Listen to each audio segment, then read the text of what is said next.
Oui, maman, bonne arrivée. Merci. Salut. Oui. Belle. Bonne arrivée. Maman Jeanne. Ah, il a disparu. J'ai communiqué avec Yasmine. C'était pas suffisant, t'as hésité, ça c'est pas.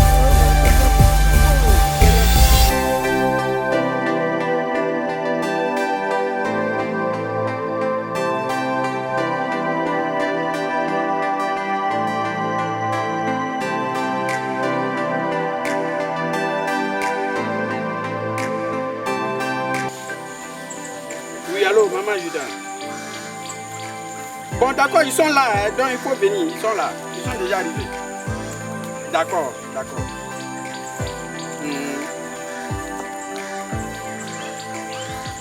Bon, la parcelle expérimentale de la sinoculture. Voilà. C'est tout le champ, tout ce que vous voyez là. Jusqu'à la limite de la termitière là.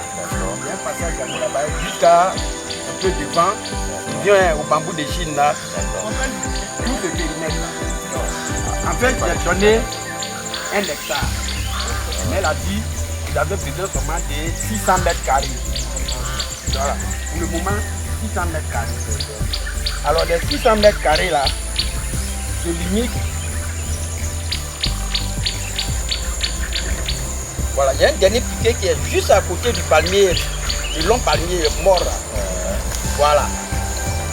Il y a, après lequel il y a les poussières. Voilà, voilà, il y a un piquet là-bas, jusqu'ici. Jusqu'à ce. Et vous allez voir, chaque fois, Ça dit que ça entend de prendre, mais lentement quoi. Oui, lentement.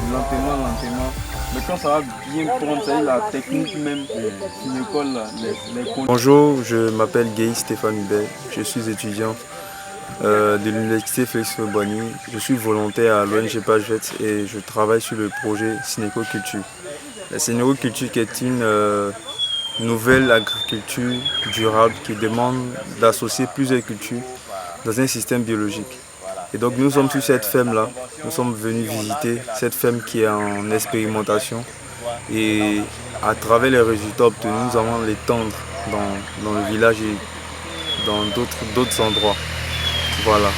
Et donc on associe dans cette culture des arbres fruitiers, des plantes aromatiques telles que le basilic, telles que le tabac, telles que les citronnelles, telles que l'ail et d'autres cultures telles que la tomate, le piment, vraiment pour pouvoir avoir plusieurs possibilités de récolte. Donc on peut récolter plusieurs choses à la fois sur un même site. Et ça c'est vraiment exceptionnel qu'on ne peut pas retrouver dans l'agriculture conventionnelle. Donc voici ce pourquoi nous sommes là. Voici le résultat de la synécoculture en Côte d'Ivoire. Je viens de cueillir, on vient de me donner le maïs bio. Le maïs qui, enfin, j'ai une fierté, je ne sais pas qu'est-ce que je peux vous dire. Mais je vous assure, la terre ne ment pas. La terre nous donne toujours ce que nous lui donnons. Retournons à la terre. Madame, vraiment mes félicitations pour le prix que vous avez eu. Et vraiment, je vous félicite pour le projet que vous avez envoyé en Côte d'Ivoire, qui est la culture durable. Hein. Et vraiment, nous sommes en essai et on a vu que ce que vous êtes venu nous apprendre à le faire serait vraiment une réussite pour nous.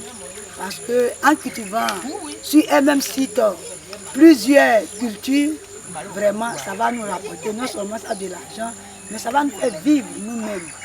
Donc vraiment nous voulons vous féliciter pour le projet et vraiment vous rassurer que nous allons continuer ensemble avec vous.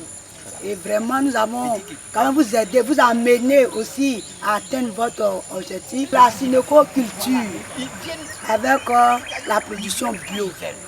Et nous allons travailler avec nos connaissances en culture bio, avec les herbicides bio à travers les plantes de chez nous. Nous utilisons quelques feuilles, mais c'est accompagné du tabac et le citronnelle et autres qu'on associe pour pouvoir avoir notre jus bio pour traiter nos plantes. Bon, je suis Jeanne-Irène Koumon, la présidente de l'ONG Page Verte Internationale. Je suis venue en Côte d'Ivoire pour recevoir le prix Honoris Causa que j'ai reçu hier, grâce aux uns et aux autres ici présents depuis jeudi. On a eu plusieurs programmes d'activités. Aujourd'hui, la finale, c'est de venir visiter la ferme de la synococulture à Abidjan, en Côte d'Ivoire, qui a été mise sur pied en février 2023. Et vraiment, quand je vois, j'ai toujours un sentiment de fierté parce que ce n'est pas facile de travailler en tant que bénévole. Et ces jeunes-là quittent Abidjan tout le temps pour venir vérifier ici. Et aussi avec madame qui est la présidente des femmes ici dans la ville d'Azaguié, avec laquelle nous avons un partenariat qui nous aide à faire la suite des activités. Ici nous avons le papa aussi qui a bien voulu nous donner ce terrain pour l'expérimentation. Alors vraiment chacun essaye de faire ce qu'il peut, tel que je le dis souvent dans mes discours. Nous devons avoir le comportement d'un colibri. Le réchauffement climatique, chacun doit mettre sa part en fait. Ceux qui ne peuvent pas descendre sur le terrain comme les autres, ils doivent mettre les moyens sur pied pour que les personnes viennent sur le terrain pour faire avancer. Et ceux qui ont le temps viennent sur le terrain pour avancer. Chacun doit faire sa part, sinon le bateau va couler. Alors vraiment félicitations pour ce que je vois déjà. C'est vrai, certes il y a beaucoup à faire. Et comme je viens de le dire, si vous n'avez pas le temps de venir sur le terrain, alors vos moyens peuvent accompagner ceux qui sont sur le terrain. Alors je lance un appel vibrant à tous les Verts, à toutes les personnes aspirantes et aux personnes qui croient en nous, de venir en aide pour que ces projets puissent se développer.